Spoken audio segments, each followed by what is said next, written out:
Chukudi, what exactly is your work? In 2 years, you have sold phone, you have sold car, you have sold shoes, and now you are selling furniture. What exactly is your work? Now, are you like Chukudi, that you have been selling different kind of things? I understand. I'm sure it's because you are trying to make ends meet. Country hard. That is one of the reasons why in the next 100 days, I'm going to be showing you a better way of doing this thing. How you can find purpose, how you can stay and focus on a business and build it and become a huge name. I'm going to be teaching you how to build a successful business.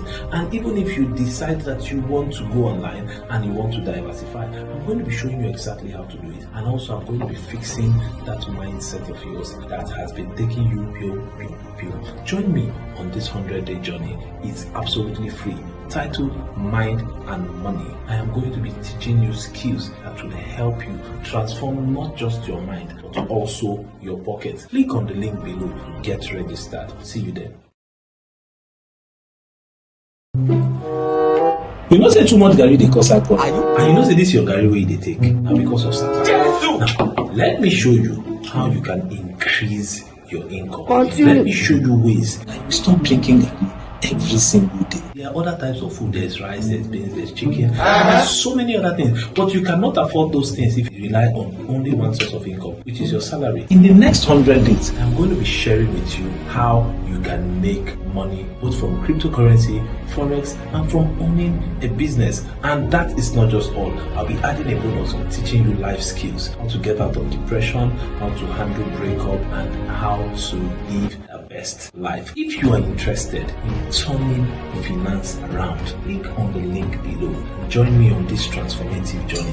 It is absolutely free. Stop drinking garri every time. Because I said it's free doesn't mean that the link is going to remain open forever. Get on board. I'll see you then.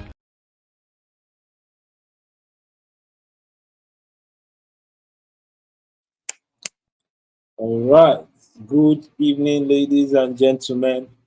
Welcome to day 79. Day 79 of the Mind and Money series. Right? I want to believe that you have been gaining some form of value. All right. So tonight we have a guest in the studio, and he's going to be sharing with us on business therapy. And one of the major things he's going to be talking about is turning challenges to what? Business opportunities. Turning challenges to business opportunities. So, all right. So, I know you are going to get a lot of value, right? Okay. So we've had him on one of our calls before now. So he's coming in again to come and give us value as usual. Right? Like I will always say, get your pen, get your paper, because this is going to be value packed, right? This is value packed. All right, so without wasting much of our time, I'm going to bring to the stage Oluwatobi. All right, so welcome, Mr. Bella. Thank you so much for having me. Good evening. All right, so I'm going to leave the stage for you the next couple of minutes, 15, 20 minutes. It's yours. So take it away. We're ready for this. All right then. Thank you so much. Thank you so much. What a mighty thing you've been doing here. I mean, this is day 79. You said, sir. I mean, that's powerful. So I've done this consistently for 79 days. That's a lot of consistency. If there's anything you have learned from this platform, learn that consistency can breed great things.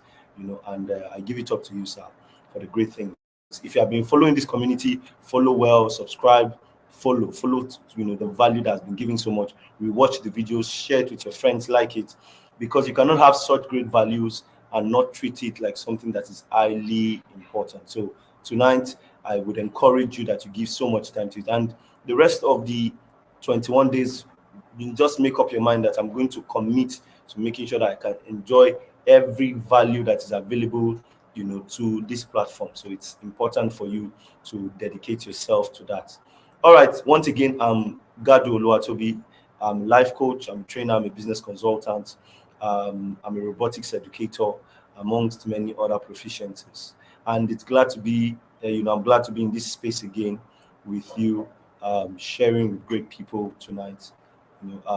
As we look through some of the issues around, turning challenges to something that can be profitable to a business enterprise, basically, and for business opportunities. Now, one of the things I want you to consider is that opportunities never stop coming. Opportunities never stop coming. Recessions don't stop opportunities. That, crypto went down, was having a boom. So whether you're having a boom in crypto or in forex or in any other money market or in stock market, it doesn't matter. Opportunities come every day. It's that we don't pay enough attention to the opportunities. That's our problem. And then we don't stay prepared for those opportunities. For example, recently the weather has been, terribly hot in Abuja, like terribly hot. It has been really sunny. The heat has been terrible. Do you know that that was somebody's opportunity to say, you know what, I could do pure water distribution? It was easy. A lot of people will buy. If they're not buying pure water, they will buy table water. It was easy for you to say, okay, for this time period, let me diversify a little. So if your business was not catching a lot of recognition because it's the heat period, you could just diversify for the time period into that business and maximize that opportunity. So I'm saying that every day of our lives, everything we come across, everything that happens turns out an opportunity for us that could happen, to be beneficial with us. So you must understand that business opportunities always come. Whether there are challenges or no challenges, business opportunities always come. So what should you do about it when you face challenging times? Should you give up? Should you be laid back? Should you just turn around and say, you know what, I can't do a lot. I don't really have a lot I can do. I don't know much I can do. Is that what you should do? No. You should now look into the challenge and see the opportunity embedded in the challenge. Now, every challenge that comes at you, at your business, comes with an opportunity. Every challenge that comes to you or to your business comes with an opportunity. For example, if you have a challenge that people are always leaving your organization, it's called labor turnover. You're always losing your employees because they don't want to stay. You don't want to stay. It gives you an opportunity to be able to find out how to be able to get people who are willing to stay. So now you can find out what is the strategic way to be able to keep people in, to be able to get the right kind of staff and keep them and retain them. There's an opportunity in there for you to be able to learn the strategy of being able to get the right kind of staff and reduce your labor turnover.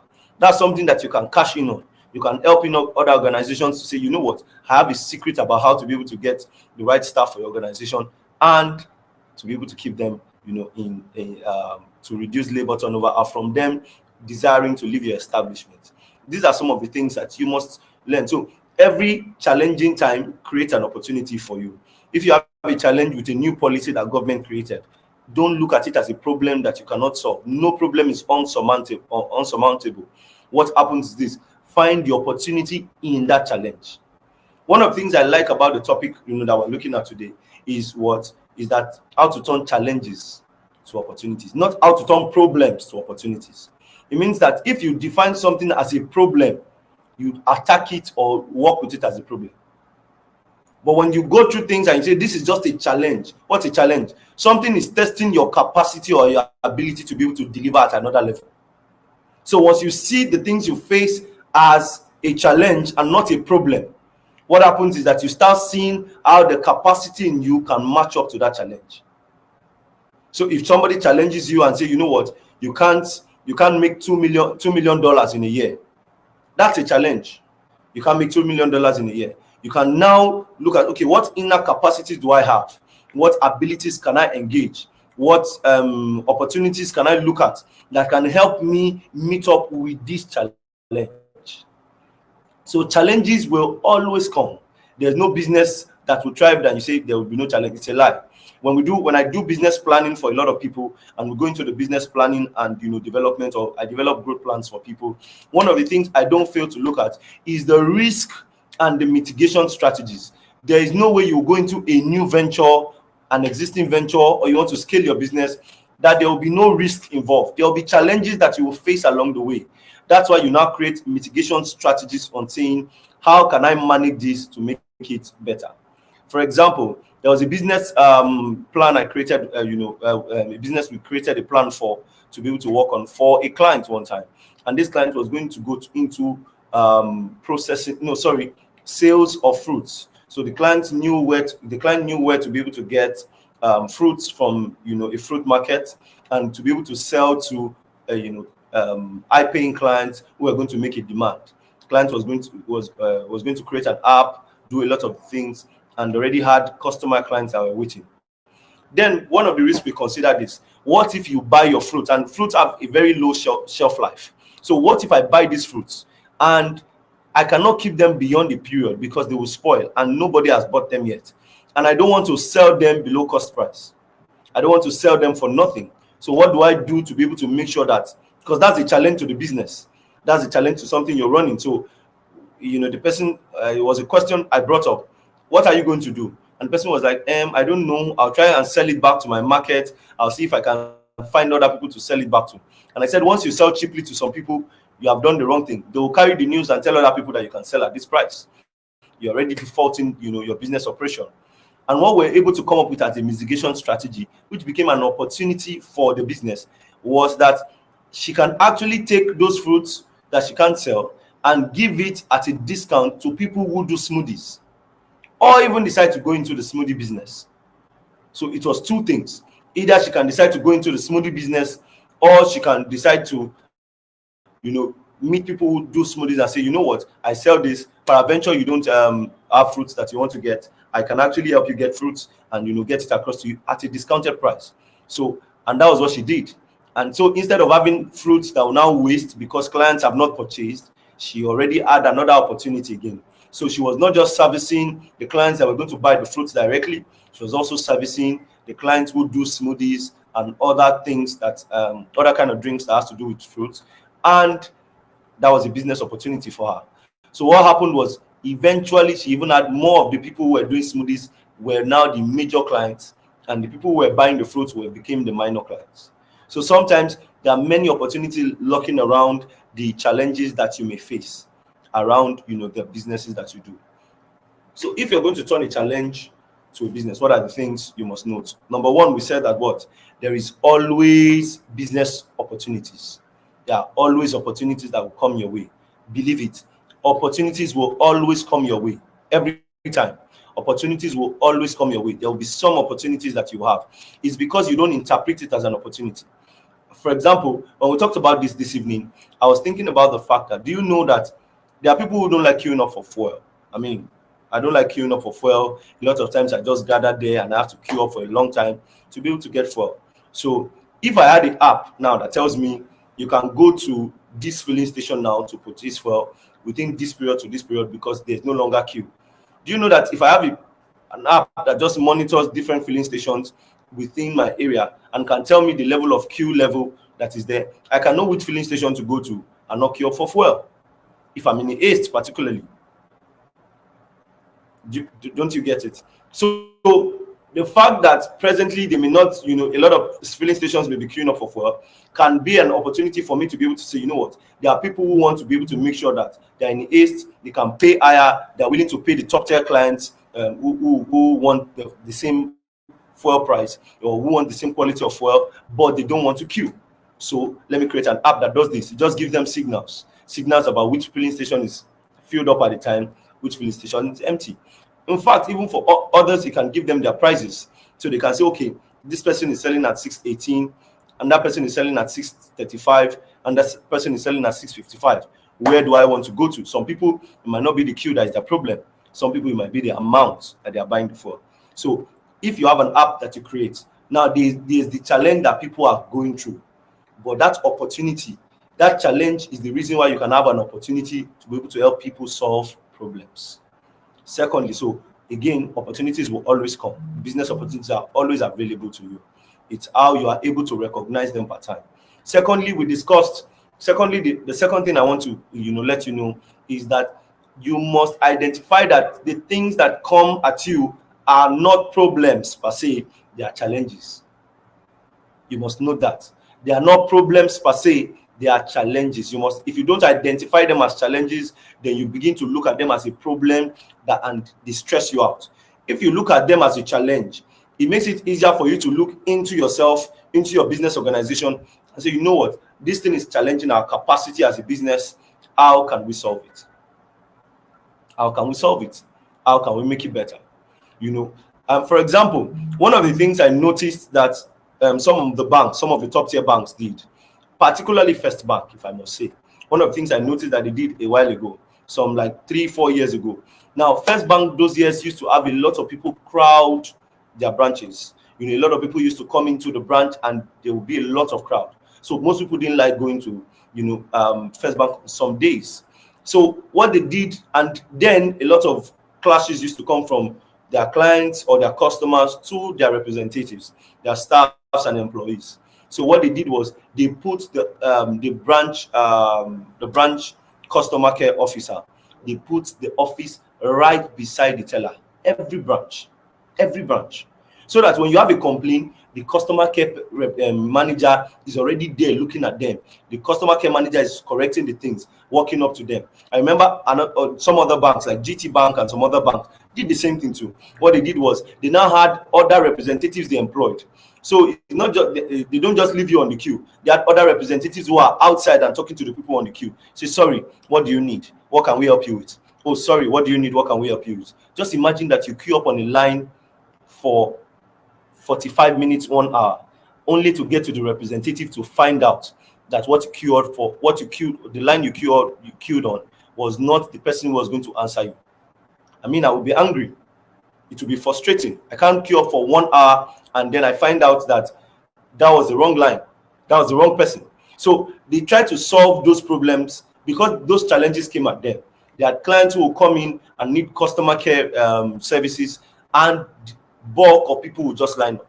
So what they did was they got other representatives who will stand.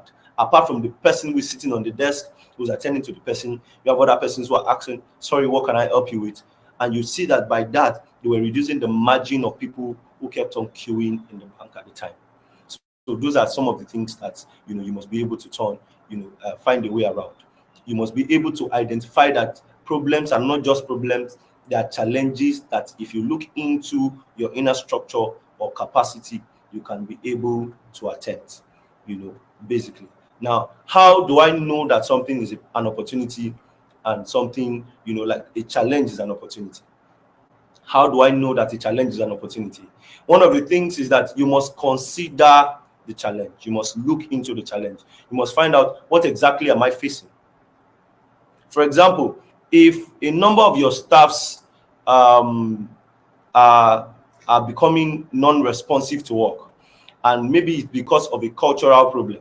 You have a manager or a supervisor who just becomes nonchalant. The person just talks down leadership. When you give instructions for your staff to do, person complains. That manager or supervisor complains. Oh, why are they doing this with us now? They're already stressing us. Why won't madam just let us go? Why is Oga just always making sure that we're doing more than we're supposed to do? When you have a manager that is talking like that, it doesn't matter the norms that you have. That culture that comes from the manager will rub off on the staff, and the staff will now start becoming nonchalant. So when you notice that that's an issue, now that's a problem. That's not a challenge. That's a problem. You solve the problem.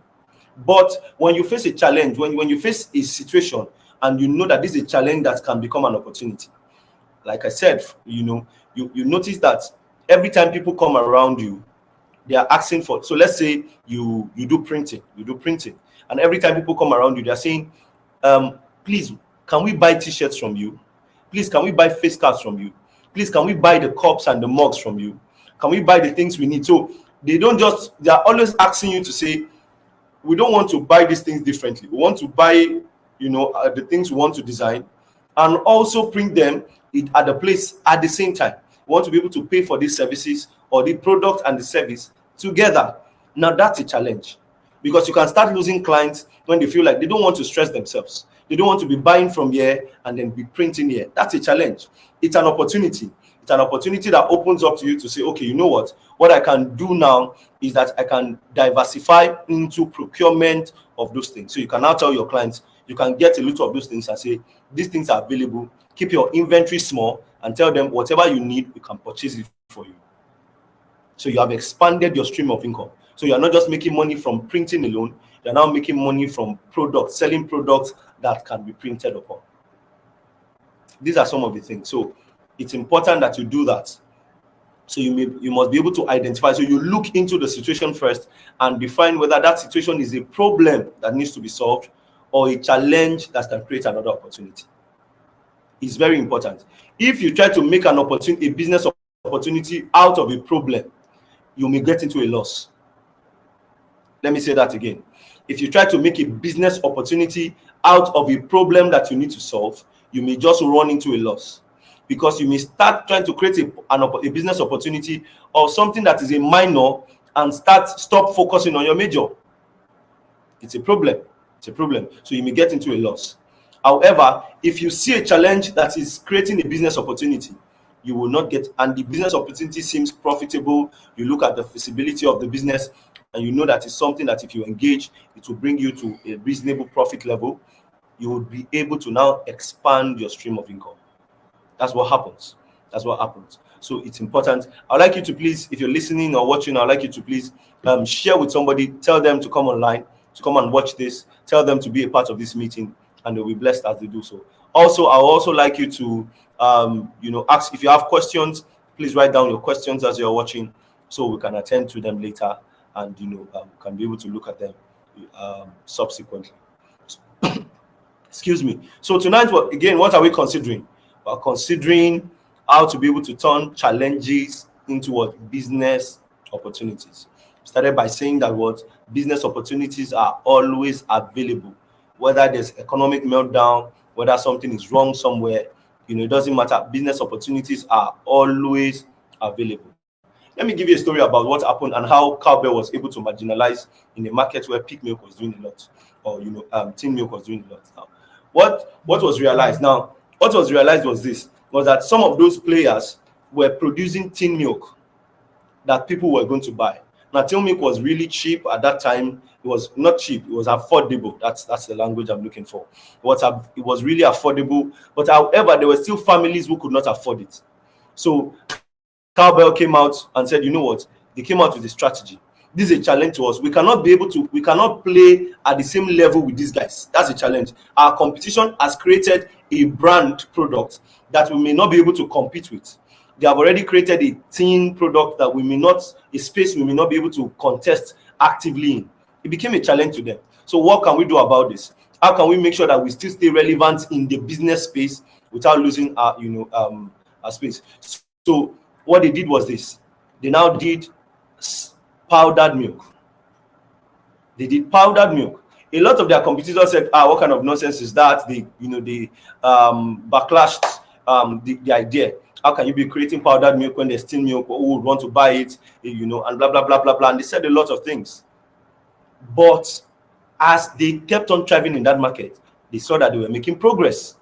Now, people were no longer just buying their tin product, they were buying the powdered milk. In fact, more people were buying the powdered milk more than they were buying the tin milk.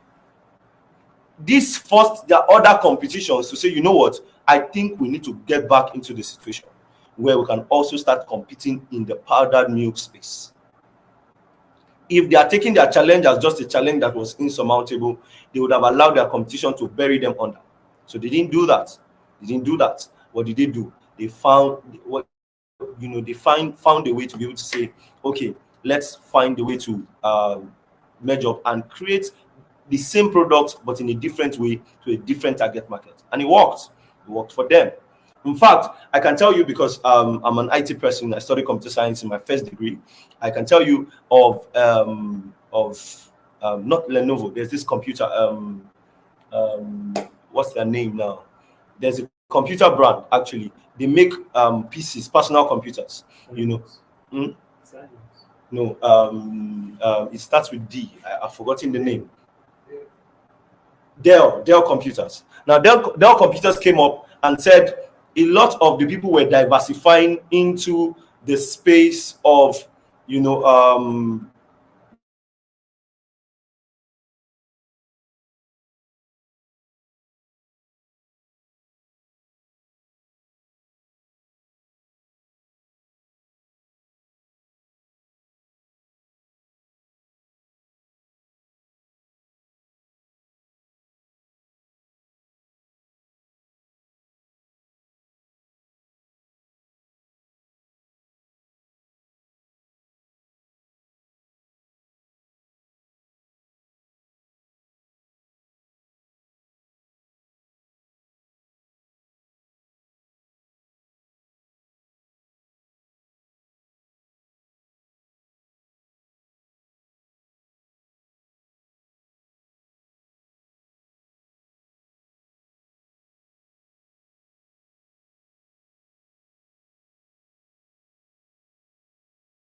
All right. So I'm sure we are having some form of a network challenge that it will be resolved very shortly.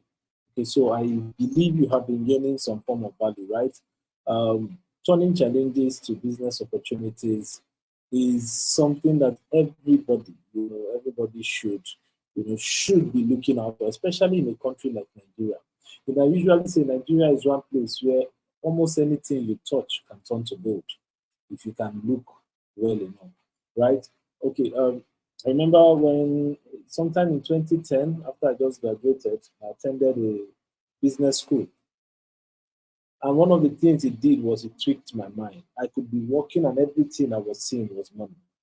I could see money in almost everything, right? I could see money in almost everything. And that is one of the things that spurred this topic. Like you could turn challenges to business opportunities. We've looked at so many opportunities. I've looked at so many opportunities. And while we await for our guests to come and give us his closing thoughts, let's just go the Chukwudi, rounds. what exactly is your work? 2 years, you have sold phone, you have sold car, you have sold shoes, and now you are selling furniture. All right. Okay. So our guest is back in the studio, and I'll allow him to take his time. All right, thank you very much. Sorry for the break in transmission for the network. So we're back. All right, so again, we're looking at the conversation about turning challenges into business opportunities. And I was talking to you before I left about a called Dell Computers, and Dell Computers noticed that they couldn't compete favorably enough as they wanted to in the PC space alone. That was not going to be able to keep their entire business operation in structure alone. If they did continue with that, they were making certain losses. Why? Because actually the problem they will be facing is that less and less people were using personal computers and more people were using more of their gadgets, mobile devices, smartphones and tablets and all of that. The growth for that rose, and there was a decrease in purchases of personal computers. People now work on cloud. They save their data on cloud. They work completely on cloud. Their emails, their documents, their Excel sheets, everything is on cloud. So some people needed less, had less need rather for personal computers. And so they decided that we can't just stay in this place. This is a challenge that we are facing right now, but we're not going to just limit ourselves. So they decided and said, you know what, we're going to also diversify, we're going to reduce our production margin to a certain extent so that we can only produce, we can make our PCs scarce so that the people who need them are the only ones who are requesting for them, and now invest a lot of the money into cloud computing. So they are running cloud computing operations for a lot of organizations. They've diversified their income, their money, and their structures and their earnings into that. So they work for a lot of organizations in helping them maintain their cloud computing operations. And you know what? Their ability to be able to sustain that has increased by a large margin. They've been able to do well, they've been able to increase so well because of that. So it's very vital that you consider many ways by which you can turn challenges into opportunities. Find out what the challenge is, find out how you can turn it into a business opportunity. Let me tell you, every challenge that comes at you has come to test you. It has come to test whether you can be able to survive or not. Many things want to take you out of the way. Many factors will come against you. There are many socioeconomic factors that will go wrong. Nothing ever stays the same. Nothing ever goes in the direction of all your expectation. Nothing does. Nothing does. So what you can do to be able to make sure that you are doing well is to ensure that you stay ready for opportunities. Be able to envisage risk before they happen. It's very important. Be able to envisage risk that may happen before they happen. Now, why is this very critical? Because a lot of people will miss out on opportunities because they are late to the market. And this Nigerian space, once one person starts it, everybody wants to do it. Everybody wants to do it. You start a POS business and people see that it's running well. You see the next time you come out to your POS stand, you have six other people who are doing POS business too. Because they now know that the business is working, the business model is working, and other people want to try it. So especially in a system where you have, it's not a blue ocean market. Almost everything you create is a red ocean market. New is better to be able to enter on time. The earlier you are able to enter into business opportunities, the more you can maximize those opportunities. So stay ready, prepare for challenges that may come, and be ahead of the situation, be ahead of the socio-economic factors. You can't be ahead of everything, but try and be ahead of the ones that you know about. For example, if they start telling you that, oh, the cost of diesel is going to increase by so time, that's going to be a challenge. How do we foil this? How do we make sure that we're still able to attend to our clients and not lose our sight? If there's a challenge of power supply being raised, and a lot of people within a certain place are within a certain band, and they need to be able to operate with power supply all the time because their job needs it, but the cost of operating with power supply is going to be very elevated. How do you do it? You have to now make sure that you can reach out to opportunities, maximize these opportunities, and find a way to do it.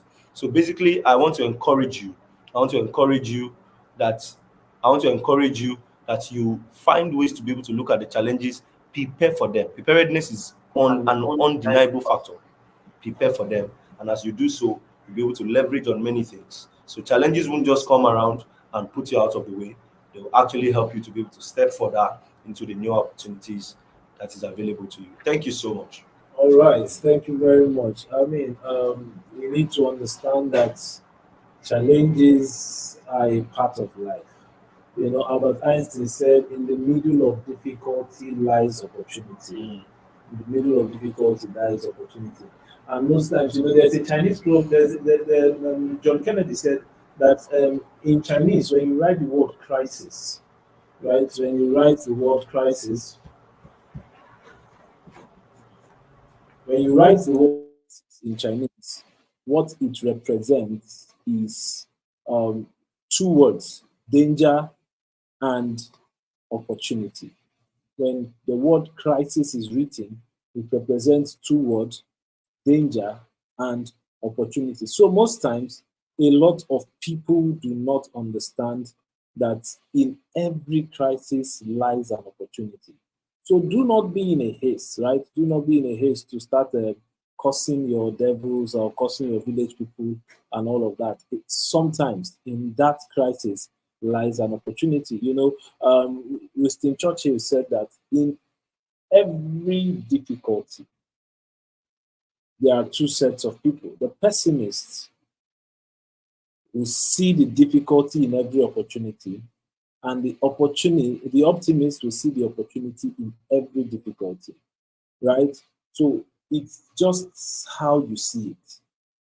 Challenges are what makes life very interesting, and overcoming them makes life meaningful, and that's according to Joshua Marine, right? So I believe we have talked about this quite a lot, and we have gained some form of value, right? Okay, so due to technical difficulties, we will not be able to take it beyond now, right? We have been having issues both with our light and with our internet. So we will be bringing this meeting to a close right now. Thank you very much for being a part of this.